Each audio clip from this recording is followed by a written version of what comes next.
주신 은혜에 감사하는 5분 묵상입니다. 오늘은 잠언 16장 1절에서 17절의 말씀을 통해 사람이 계획해도 하나님께서 인도하신다라는 제목으로 은혜를 나누겠습니다.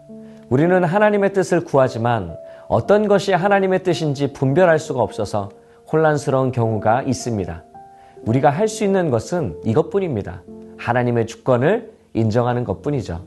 하나님에게는 언제나 최선책만이 있기 때문이죠. 우리의 모든 결정, 심지어 잘못 내린 결정이라도 하나님은 우리를 위한 그의 모든 거룩한 뜻과 궁극적인 목적을 성취하실 겁니다. 이런 내용을 기억하시면서 하나님의 말씀을 살펴보겠습니다. 내용 관찰 첫 번째 질문입니다. 사람이 계획한 것이 성공하려면 어떠한 자세가 필요합니까? 사람은 인생을 살면서 수많은 계획을 가집니다. 이루고 싶은 소원들이 저마다 있기 때문이죠. 그런데 사람이 많은 계획을 짠다고 해도 최종적인 결정은 하나님께서 하십니다.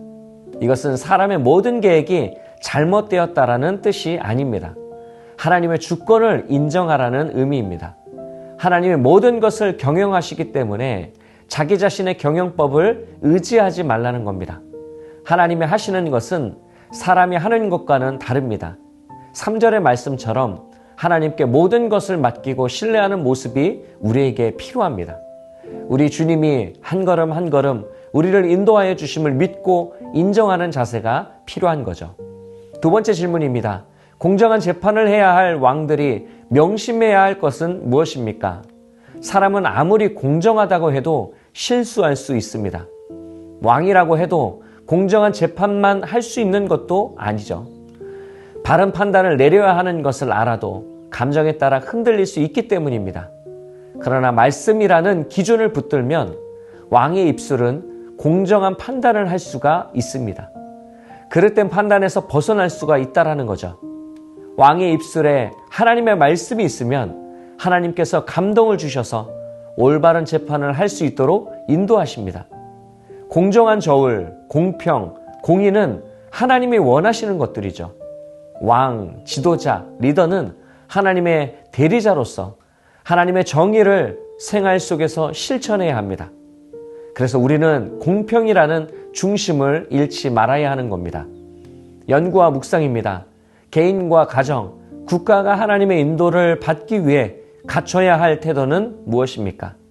사람이 세운 모든 계획 중에 최종 결정권자는 하나님이시라는 사실을 우리는 인정해야 합니다. 성도가 가져야 할 지혜가 바로 이것입니다. 하나님의 주권을 신실하게 믿는 것입니다. 내 인생의 모든 부분이 하나님의 다스리심 안에 있음을 고백하는 모습이 필요합니다. 가정도 국가도 모든 기관도 같습니다. 누군가에게 인도를 받는다는 것은 그대로 따라가는 것을 말하죠. 길을 알지 못하기 때문에 내 모든 경험과 지식들을 내려놓고 인도자를 따라 가는 겁니다. 우리의 생각보다 크신 하나님의 섭리를 다 이해하기는 부족합니다. 그렇기 때문에 개인의 문제, 가정의 문제, 국가의 문제 등 모든 것을 하나님께 의탁할 때 하나님이 일하시게 되는 겁니다. 우리가 이것을 믿고 주님을 의지하며 주님을 따라가길 원합니다.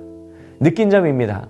한 개인의 삶이나 국가의 경영도 최종 결정권자이신 하나님의 손에 달려있다는 말씀에서 무엇을 느낍니까? 우리 하나님은 크신 분이시며 왕이신 하나님이십니다. 모든 나라와 온 세상을 다스리시는 통치자이십니다. 모든 것을 다스리시기 때문에 최종 결정자이시죠. 그렇기 때문에 우리는 왕 되신 하나님의 권위를 높여드려야 합니다. 나의 왕권을 하나님께 내어드려야 합니다. 모든 경영이 최종 결정권자이신 하나님의 손에 달려있기 때문에 왕 되신 하나님께 온전히 복종하는 삶을 살아야 하는 겁니다. 주의 손이 우리의 삶을 다스리고 있다는 것을 믿는 사람들은 하나님을 신뢰합니다. 그리고 하나님에 대한 절대 믿음을 갖고 있습니다. 반대로 불신하는 사람들은 다릅니다. 예를 들자면 이스라엘 백성들은 10가지 재앙을 보고 홍해가 갈라지는 것을 경험해도 하나님을 시험하고 의심했습니다. 나의 길을 인도하는 하나님을 불신하는 모습들이 있었던 거죠. 하나님의 주권을 믿는 자는 하나님을 무시하지 않고 오직 신뢰하고 순종하는 모습이 있습니다. 결단과 적용입니다. 하나님께 맡기지 않고 내가 섣부른 판단과 결정을 해 어려움에 처한 경험이 있다면 언제입니까? 하나님의 인도하심을 받기 위해 오늘 내가 변화되고 실천해야 할 것은 무엇입니까? 하나님의 도우심을 믿고 인도하심을 따르겠다고 하면서 내가 결정하고 내 판단을 의지하는 경우가 많죠. 그러다가 시험의 늪에 빠지기도 합니다. 구렁텅이에 빠지고 덫에 걸려서 어려움에 처하기도 합니다. 하나님을 진정으로 맡긴다고 하면서 내가 결정한 결과이죠.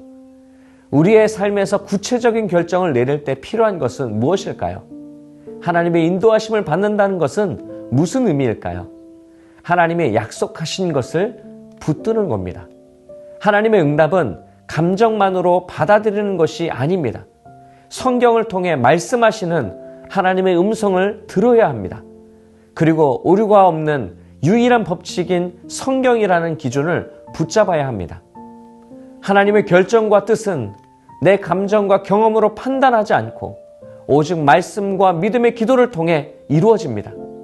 이 외에 환경을 통해서 반복해서 동일한 말씀을 주시는 것을 통해서 순종을 통해서 내적 평안을 주심으로 주의 뜻을 알려주십니다. 이런 주의 뜻을 기억하면서 우리는 언제나 하나님의 주권을 인정하며 살아가는 믿음의 영가족들이 되기를 축복합니다. 이 시간 함께 합심하여 기도하기를 원합니다. 오늘 들은 말씀을 위해서 기도할 때 겸손히 하나님의 인도하심을 구하며 오늘 내게 주어진 일에 최선을 다할 수 있도록 기도하기를 원합니다. 담임 목사님을 위해서 기도할 때 성문교회에 맡겨진 사명을 주의 은혜로 잘 감당하게 하여 달라고 기도하기를 원합니다. 또한 충만한 은혜와 강건한 체력을 허락하여 주시며 목회사역 가운데 많은 열매가 넘치도록 기도해 주시기 바랍니다. 마지막으로 성문교회 환우들을 위해서 기도할 때 육신의 연약함을 붙들어 주시고 회복의 은혜를 허락하여 달라고 기도해 주시길 바랍니다. 이와 같은 기도 제목을 놓고 함께 합심하여 기도하겠습니다.